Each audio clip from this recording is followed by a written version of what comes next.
Hello everyone, and welcome back to the next episode of Inhuman Resources, where last time we kind of got introduced to a couple of our characters, Melusine, Sancien, and the big boss who we're about to go have an interview with. We kind of got introduced to the corporation, and we learned that we've got clinical depression, and that's probably not very good for us. I imagine our responses here in the interview is going to be very important indeed. So let's get going. After descending a short way, the elevator slows to a crawl, then comes to a complete stop, groaning under the combined mass of its unevenly weighted passengers. For a moment you worry the cables have jammed. Clearing his throat, Mr. Burgard reaches over your shoulder and points to the lift's control panel. Would you do me the honour of entering our meeting room's access password? If you're going to be working here, you may as well learn to travel across the office. Please type in whatever that says, if you please. Oh, no need to be too brusque about it. Precision matters more than speed with these old doodads. So it's like a double S pi hook thing.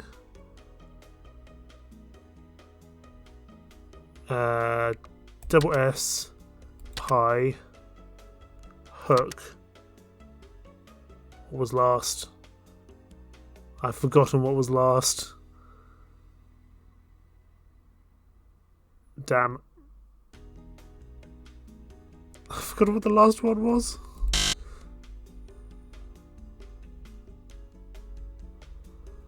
It was that. This? I'm guessing we're going to have so many chances.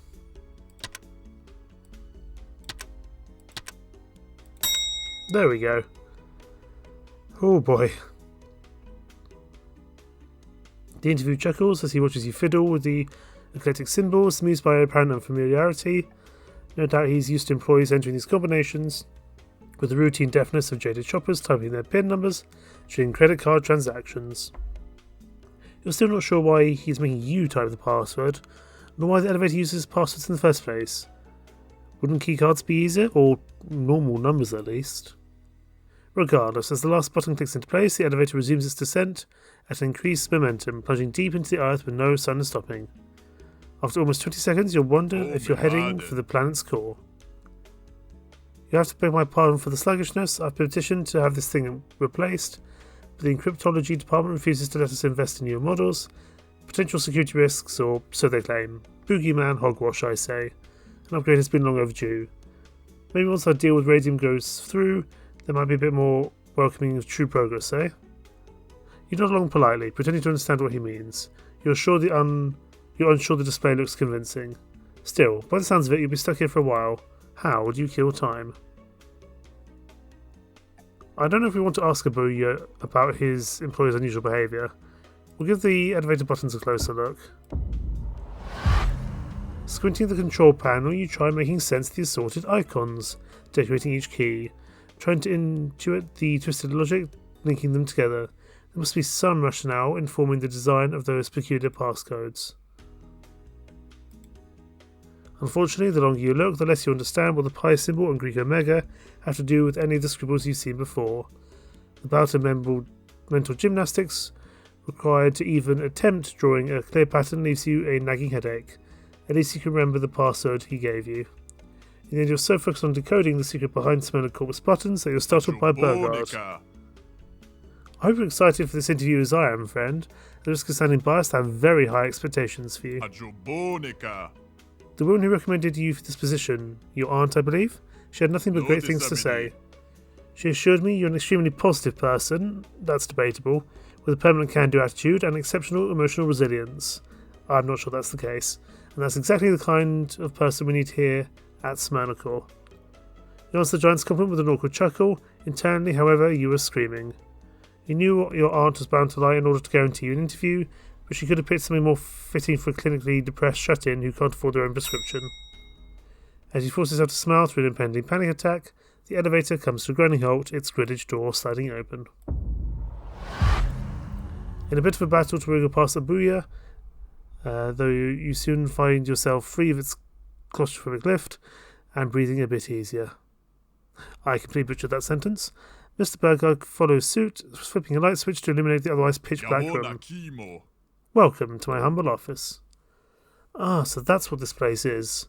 An office wouldn't have been your first guess. The rectangular space before you is reminiscent of an oversized police interrogation room. The walls are painted glossy black, glistening in the sepia glow of a low-hanging ceiling lamp. And if it weren't for the obvious two-way mirror in the back, the room would appear infinite in size, a boundless expanse of inky shadow extending in every direction. A single desk sits at the room's centre, made from a block of carved mahogany. Coffee-stained paperwork covers its surface like some madman's wallpaper, and countless coloured wires sprawl across the floor, as though the varnished wood had somehow strung electrical roots. The chairs fitted dwarf colossal thrones, loom over both ends of the table, no doubt custom built to accommodate Mr. Burgard's colossal frame. The behemoth briskly motions for you to take a seat, but you sink so far into the plush leather, it feels more like the seat takes you. Prying yourself out of these comfortable depths, your eyes turn to the sparse assortment of unusual baubles decorating the table's corners. On this side, on that side, right in front of you, and scattered all over the place. The item which perplexes you most, however, is an old vinyl record, snugly wrapped in yellow Keep Out tape. Mr. Burgard noticed your interest with an amused arch of his brow. You wouldn't happen to be a fan of jazz, would you? I do love jazz, but I guess you're going to ask me about things now, so let's see. Obuya's smile can grow no bigger, but it certainly shines bright upon hearing your enthusiastic answer. Well then, I'm quite excited to find out what a fellow connoisseur will think of this particular gem. Carefully placing the confidential vinyl into an old record player, Mr. Burgard lowers the needle and bids you to listen. A strange, sombre soundscape slowly fills the office with a blues-inspired rhythm. You can't quite compare it to anything you've heard before. It's not appalling per se, perhaps a little messy and eerie, enough to make you feel uncomfortable. The legit voices of a man and woman muttering warbled lyrics only adds to the strangeness.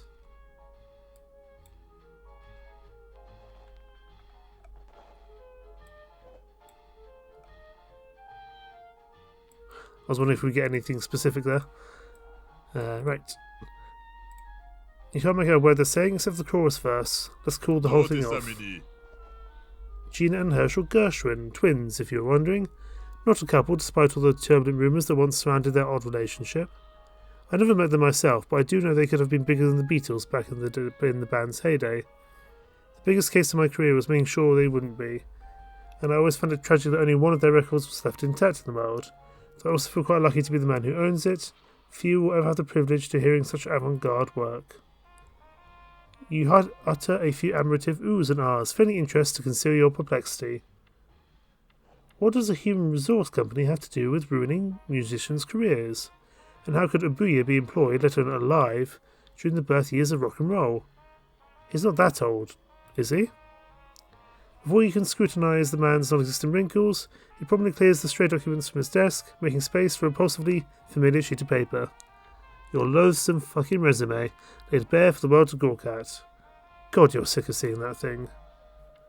He interlaces his fingers, pale eyes darkening into a severe stare.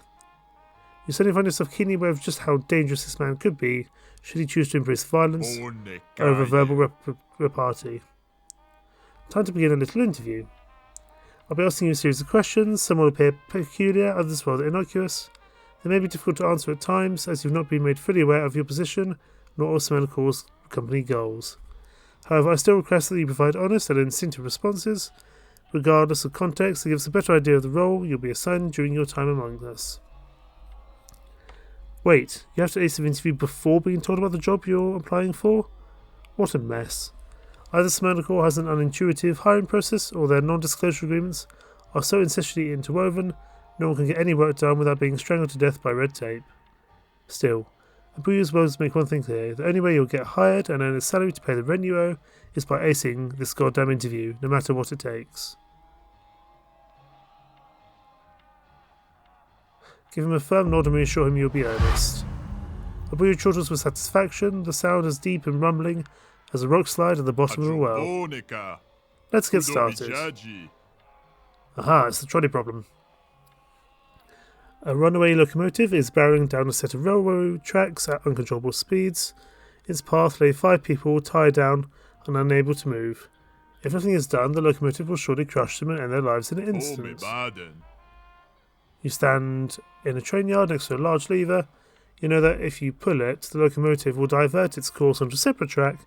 However, this will cause it to crush a different person who is also tied down to this alternate path.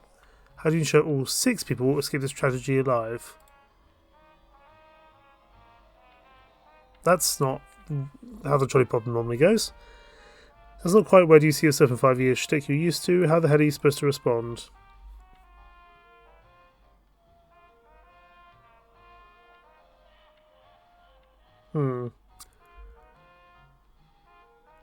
So we're going to try to save all 6 here. Triggering emergency brakes. I don't think running and untying everyone is a good idea. Dodge the question by discussing other ethical conundrums and how they expose moral biases. We'll go for the emergency brakes. I don't think that's going to be the one you have. I don't think he's going to like that very much, but we'll try. You're not exactly the foremost authority on train yard technological advances, but you're pretty sure conductors have developed multiple automated and manual fail-safes, specifically to prevent cartoonish catastrophes like this.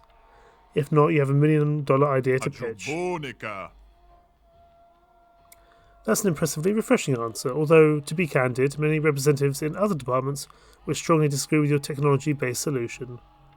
The tweed behemoth gestures to the yellowing documents strewn about his desk, and the baubles at its corners. All of them appear ancient enough to have been stolen from an unsuspecting museum's oldest shelves. Smellicore was built upon a simple idea, that humankind's potential must not become entrapped by progress's false promise of privacy. Efficiency is no excuse to discard anomalous practicality. Our old hat philosophies and reliance on archaic devices have kept this company on the path to success for its decades. But the world is changing and we cannot remain blind to additional insights technology can provide. After all, how can we think outside the box if we lack the tools to grasp how big the box has become, especially in our ever so chaotic digital era?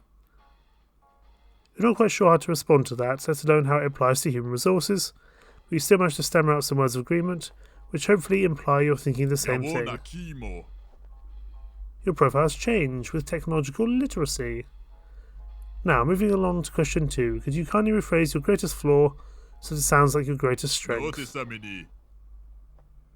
Be advised, I don't want to hear any of that cowardly I'm too much of a perfectionist or I'm a huge workaholic claptrap most folk used to make themselves sound flawless. I want a proper blameworthy weakness reconfigured into a proper praiseworthy strength. Understood? The behemoth leans forward and the room's darkness looms with him. Both close in around you like the walls of a solitary confinement cell or the rope of an eager hangman's noose. Better think of something good.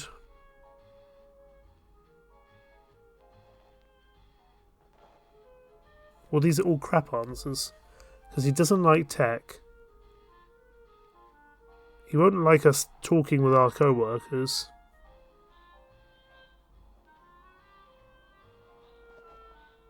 And that just feels like a stupid answer.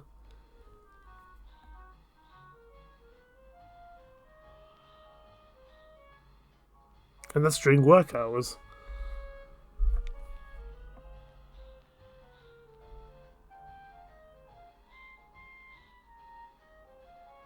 I have no idea.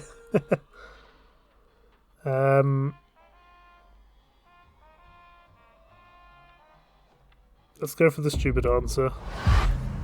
To emphasise your point, you flex a modest bicep. The muscle circumference is positively pathetic. Next up, we use arms which are wide as manhole covers. Still, the behemoth seems presently surprised to see such confidence in your own physical fitness, not to mention its potential problem-solving capabilities. Glad to hear we think alike on the virtues of exercise. I always tell fellow supervisors that a healthy body is a solid foundation for the development of healthy minds, even in office contexts. Between long hours, mentally demanding tasks, and the need to travel between departments, maintaining one's corporal constitution can also maintain one's efficiency.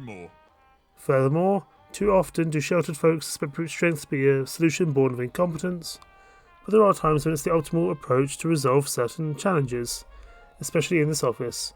You never know what you might be asked to do during a difficult orientation session.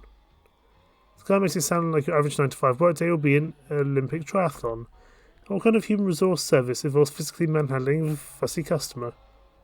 Oh well, whatever it is, you'll probably be in good enough shape to deal with it, right? Okay, so we've got physical faculty up by 2. Now then, onwards to our final inquiry. Regarding your schooling, I would like for you to, well, if you could just explain the, goodness, how do I phrase this delicately? The behemoth's words trailed into muttered mumbles, his velvet thunder voice degrading into something more akin to a bumblebee stuck in a big dog's mouth. His blue eyes dart between you and the paper's underwhelming bullet points with increasingly disgusted concern, as though finally noticing what kind of unemployable aberration has stepped into this building. It's unfortunately a common reaction for anyone who reads your CV. The singers on the record player shut a loud suggestion to just call the whole thing off. Their advice, for better or worse, goes unheeded. Well, at the risk of sounding insensitive, I truly appreciate some insight regarding your academic background. How do you believe a workplace of our nature could benefit from hiring someone with such a dubiously incompatible education? You begin sweating bullets. Big bullets.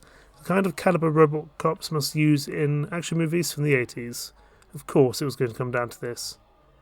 No matter how dearly you wish it were possible, you can't magically go back in time and study something more prestigious for today's job market, but you might be able to describe your weird diploma in a way that makes a strikingly employable impression. I don't think he cares for emotional rapport.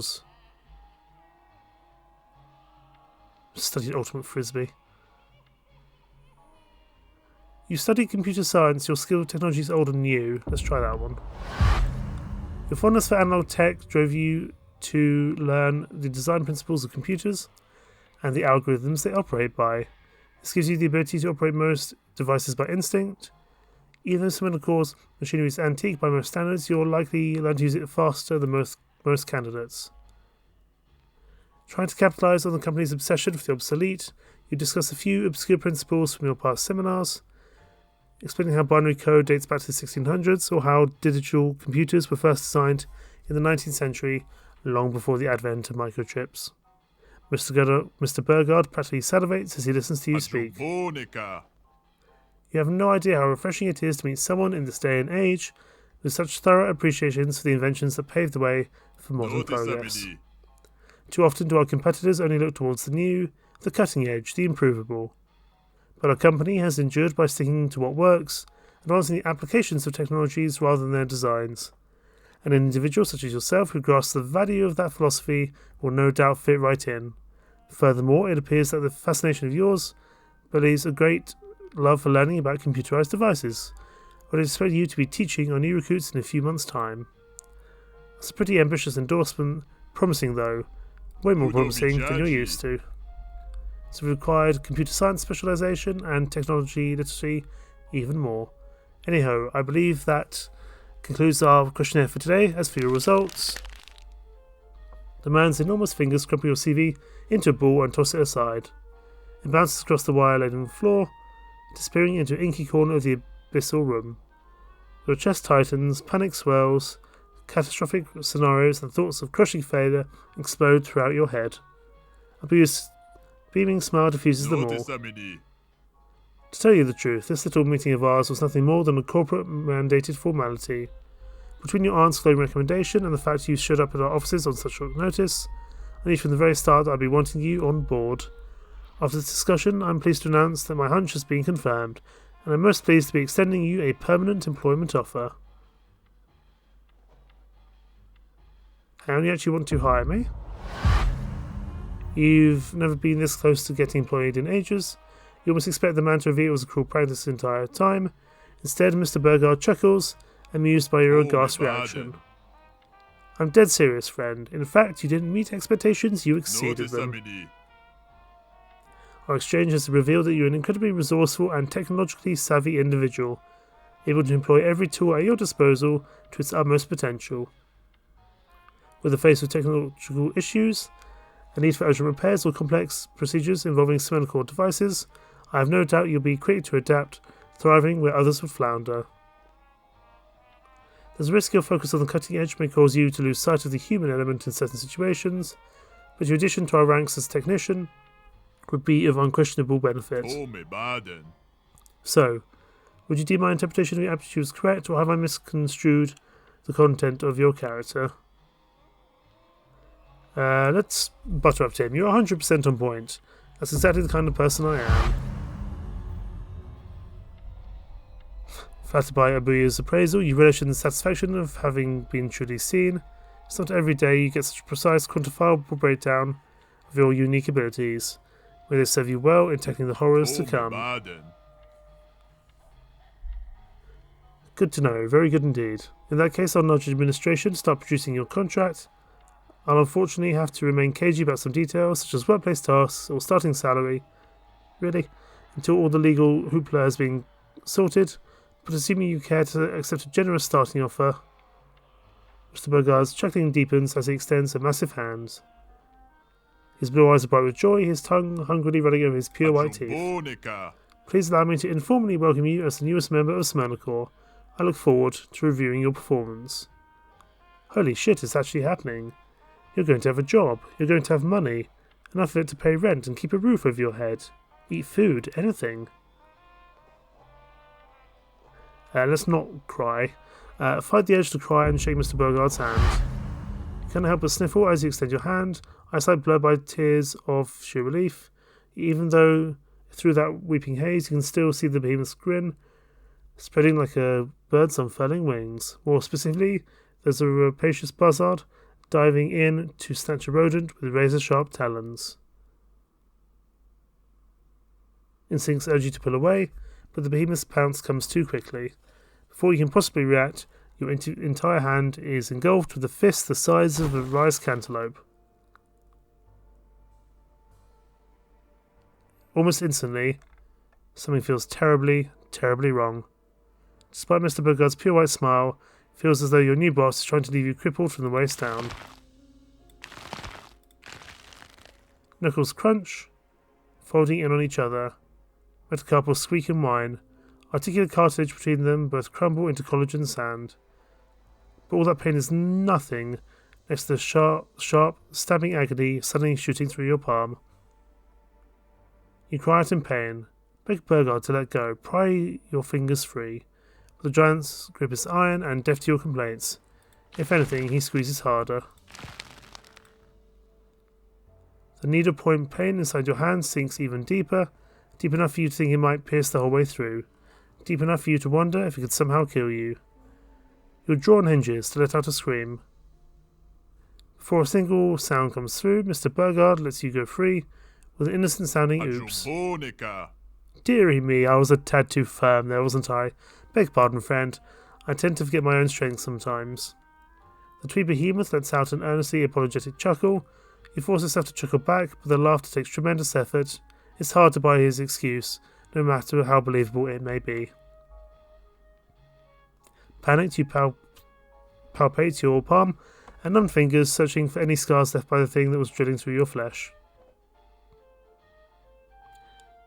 But there was no wound, no torn skin, no deep cuts, not even mild bruising. You don't even feel the pain anymore. All you find is a single bead of bright red blood, no bigger than a pinhead. You wiped away, frantically leaking what soaks beneath. It's warm to the touch and leaves a scarlet smear across your skin like a painter's brush. Yet there's no sign of where the pain has come from. No wound, no scar. There could be some swelling, but it's faint enough to make you suspect the bulge isn't really there. Maybe it's all in your head. If there's no wound, is this someone else's blood? You risk a furtive glance at the behemoth's hand, hoping to find a clue on his skin. Before you're sure you've spotted something, a clatter interrupts you. From one of his drawers, Mr. Burgard withdraws a slab of metal the size of a stovetop. At first, you assume it's a tablet device, custom built to fit the tweed giant's fingers and resist their vice-like strength. Or perhaps a turntable meant for an aspiring DJ, painted in drab colours. A closer look reveals something older and chunkier, made of grue aluminium and solid beige plastics. Blinking buttons, flippable switches, knobs and sliders of all kind decorates its crowded surface with a cluttered interference too complex to grasp at a glance. You recognise the machine from your studies in computer science. This is a video mixer, often used by TV stations to control input signals during live studio broadcasts. Abu's model seems to be a refurbished antique from the 1970s, only compatible with televisions that are no longer produced today. Mr. Burger bends over to grab heaping handfuls of wires off the messy floor. Seemingly at random, he sorts through dozens of them at a time, plugging only a paltry few into the device's outlets. Now that pleasantries are finally done with, I suggest we proceed to the evaluation portion of our exchange. Evaluation? What evaluation? No one told you there'd be a test, let alone one that comes after being hired. What if they find out you're actually inept? What if you come all this way and got so far and screw everything up at the end? Come now, no need to get agitated. I've already agreed to hire you. It's not like I'll be terminating your employment before your first probationary milestone. The format of this evaluation will be similar to our open-ended interview questionnaire. But this time I'll be presenting intentionally confusing scenarios that most medical employees might encounter during their day-to-day tasks. Your goal is to present solutions to each particular problem as you deem appropriate, regardless of how unconventional the suggestion may seem. Yet again, there are no wrong answers, but I will tally your responses to determine how many supervision you'll need during onboarding. In other words, I once more encourage honesty over making a good impression for both our sakes. A low-droning, palpable hum fills the shadowy room. The light bulb hanging above you flickers, then goes dark, bathing the already dim room in nigh absolute blackness. Only the device's glowing buttons, reflected in the two-way mirror, provide you with any light. Shall we get started? Let's call the whole thing off, the record player begs you, over and over again. It seems to be stuck in place and skipping a few beats. Unfortunately, your body is also stuck in place, petrified to your plush chair, and your heart is skipping a few beats more. You give your sore hand a tight squeeze and hope the throbbing will stop soon. Brace yourself and we'll agree to begin. He chuckles, his teeth so wide they almost glow in the dark. You hear him whisper a simple word with a deep, bassy growl. Perfect. Your new boss's breakfast thick fingers push out one machine sliders to its absolute limit. The room's bassy hum increases in pitch and frequency. I'll start you off with an easy one. Let's say hypothetically that you're supervising a group of employees from a different company. They hired you to isolate the problem of decreased productivity, then remedy the issue, and it does not take long for you to identify the problem. One of the staff members is extremely troublesome. The giant pauses, uttering a tusk of irritation. Seems he wasn't supposed to specify this mystery person's gender. When he speaks again, he enunciates slowly, with more careful consideration. This hypothetical individual has an undeniably inadequate productivity level. They never meet bare minimum expectations, they lack punctuality, disrespect their colleagues, browse unsavory websites with company property, instead of dedicating their limited work hours to complete overdue, urgent paperwork. Their misconduct is continuous and condemnable. The employee has been given multiple warnings and provided with opportunities to improve their performance. Both have failed or been ignored. The client is contemplating firing their problematic worker, but are concerned that becoming understaffed during an important critical moment of the fiscal quarter could jeopardize their important deadlines. What do you think should be done to re-establish the client's baseline productivity?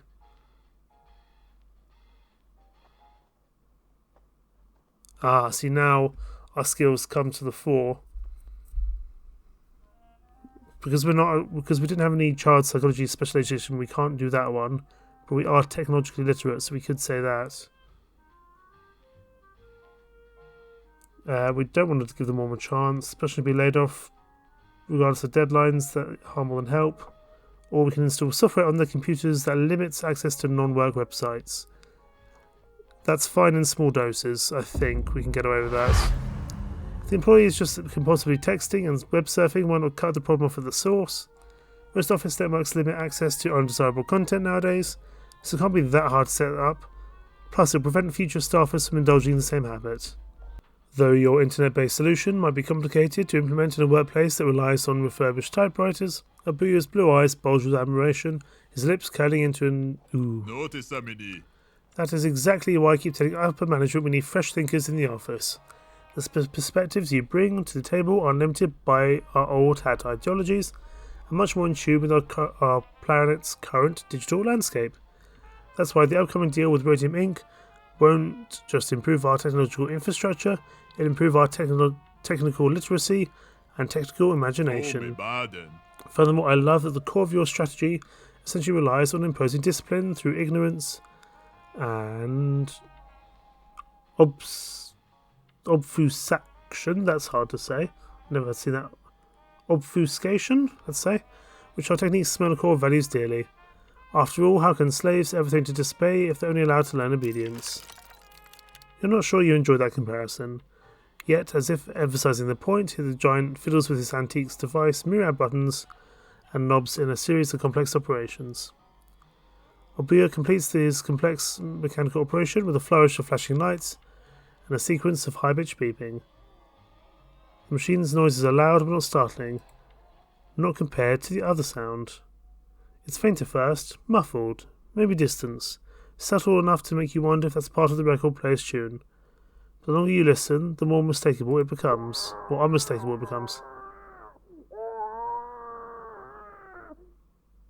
Someone, somewhere, is screaming.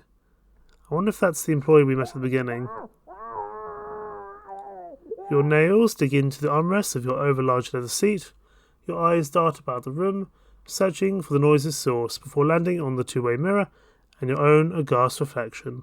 It's coming from across the glass. You hold your breath and wait for the scream to rise up again, but there is only the record player's music. Music and the white noise buzz of Burgott's machine as he hums you back to attention.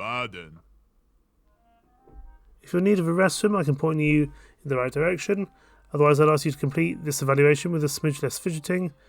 It negatively impacts our tool's acoustics, you see. It's like he didn't even hear it. Was the scream inside your head, just like the pain in your hand from before? Or maybe... I don't think asking him is a good idea. We'll just massage our bloodstained palm and pretend nothing happened. You hold your tongue, unwilling to disrupt the tool's acoustics further.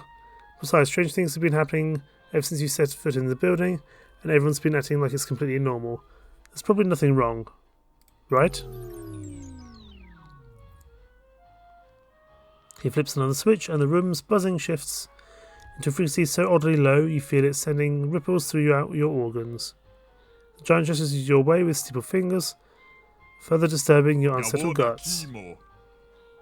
Now, let's say, still hypothetically speaking, that our problem employee has a more specific shortcoming. He is utterly unwilling to cooperate with one of his co-workers. Perhaps it's a matter of long-standing interpersonal friction originating from external sources. Maybe there's an irreconcilable difference between them in terms of moral, political, or religious beliefs. Regardless of the exact circumstances, our floundering staffer has proven themselves incapable of playing nice with their high-performing teammate. This has resulted in severe decline in both their productivity levels. Knowing we cannot relocate the problem employee to a new department nor displace their high-performing partner, how do we ensure the former collaborates with the latter, despite the deeply rooted discord between them? So I don't have frisbee specialization, and I'm not particularly socially aware.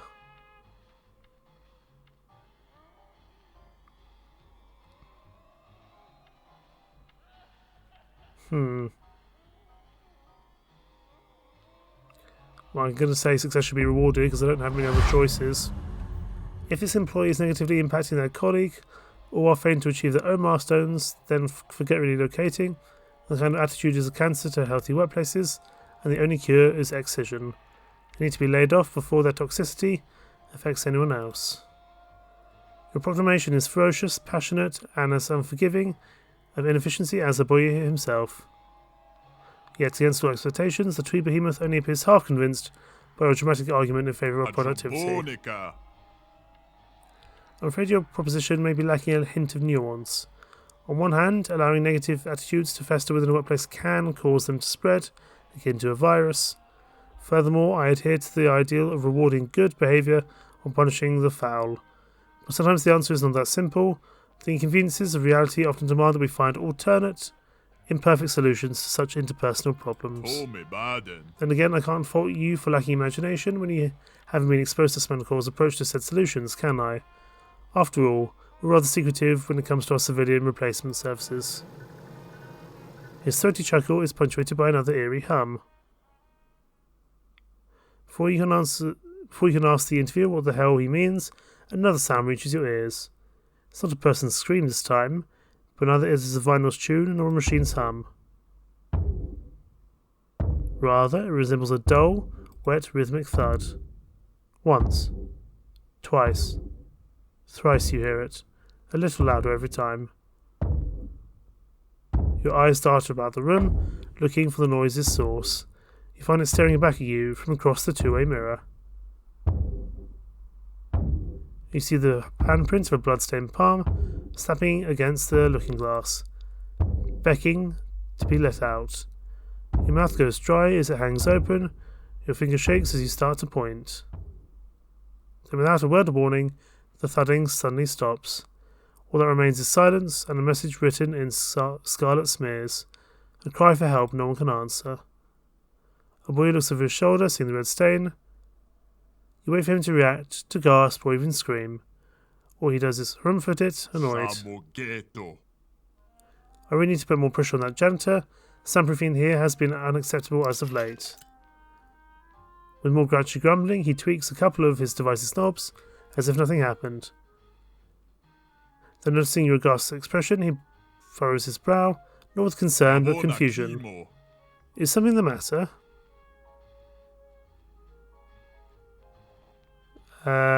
What's going on back there?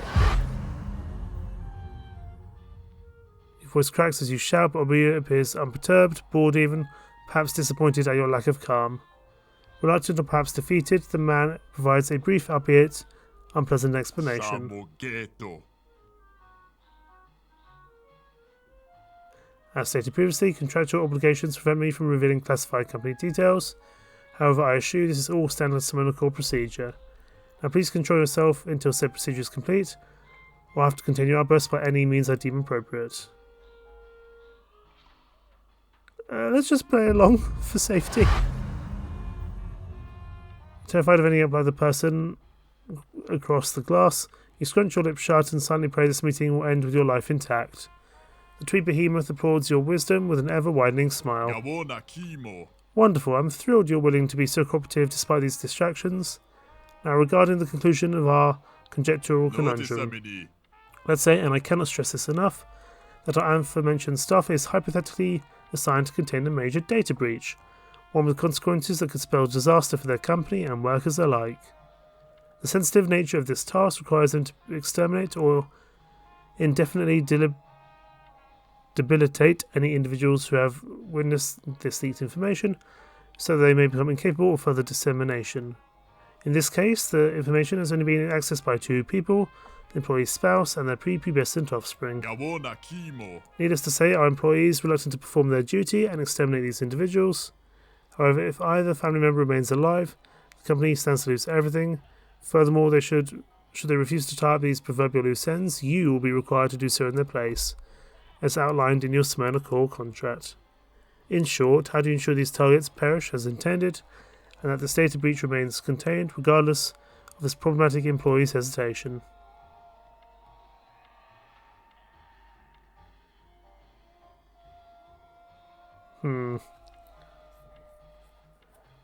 So again, we've got a couple of things we can do.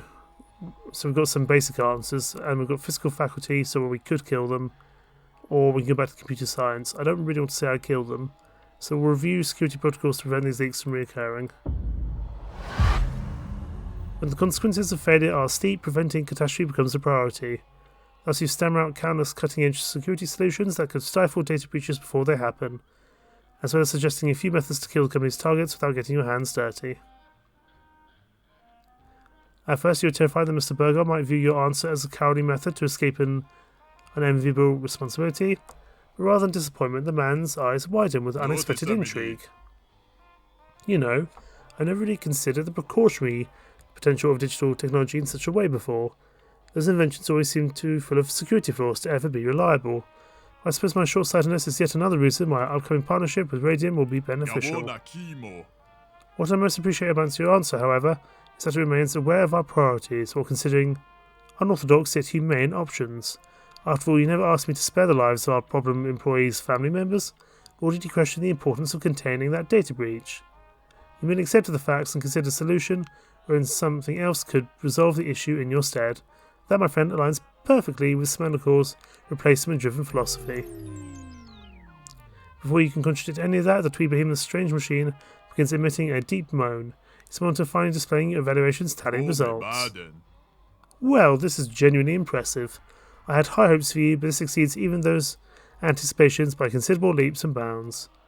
Most of our employees need months, if not years, of training to properly optimize our procedures while foregoing all ethical concerns. For you to demonstrate such dedication to efficiency without need for orienteering, that tells me you're destined to accomplish great, terrible things at this company. Why, I barely had to make adjustments to your doppelganger engineering suggestions. Doppelganger?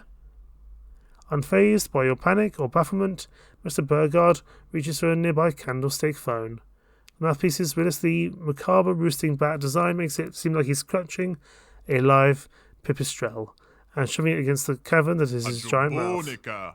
We're done here. You can show them now.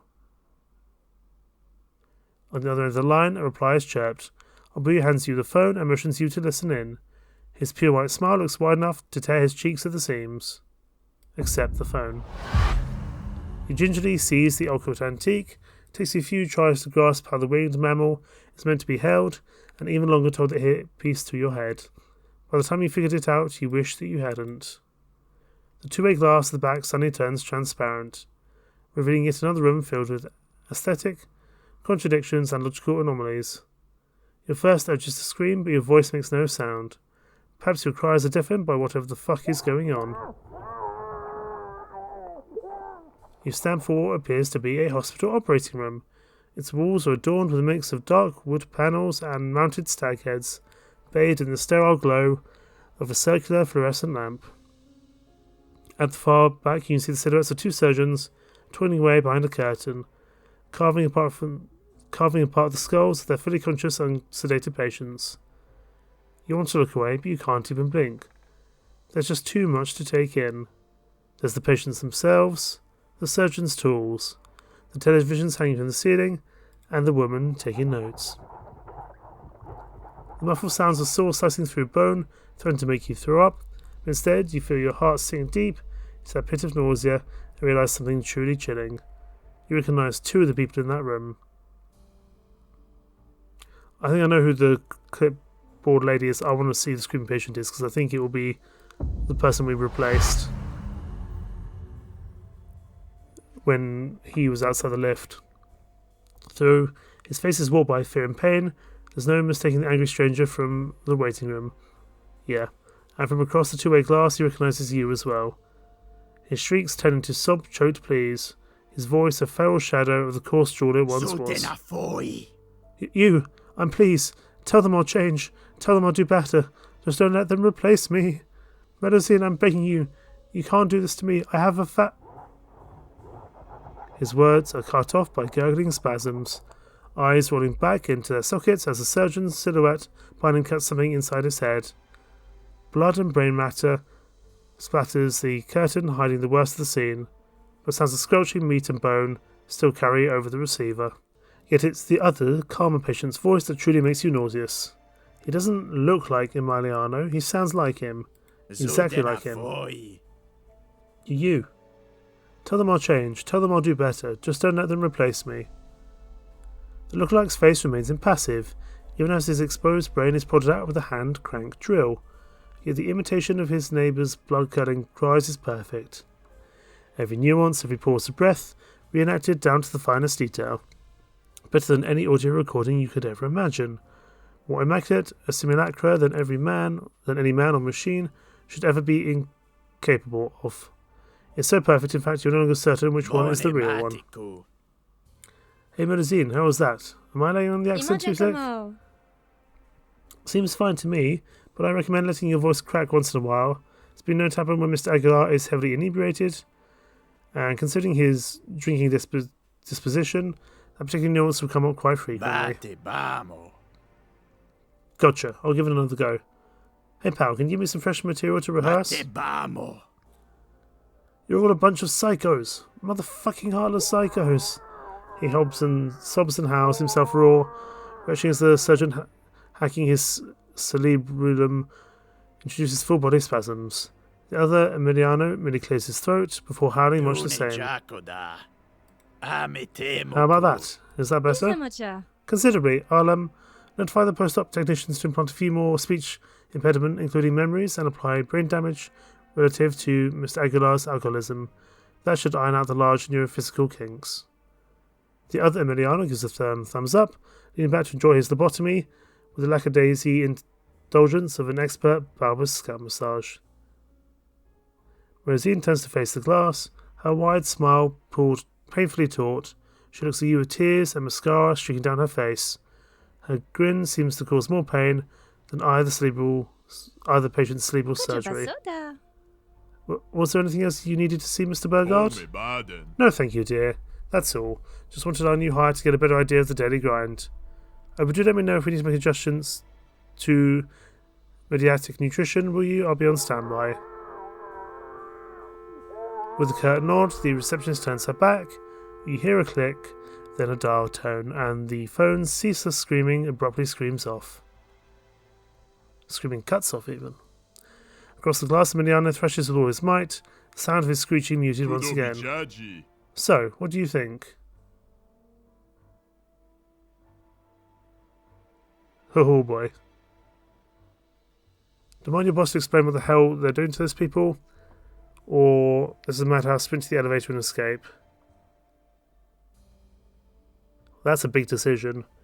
I don't know if it's a decision we want to make now, because that might start off a whole new section. We'll leave things there. Goodness me, that interview took a turn. But that could be interesting. We'll have to see. For now, thank you so much for watching. Take care. Bye-bye.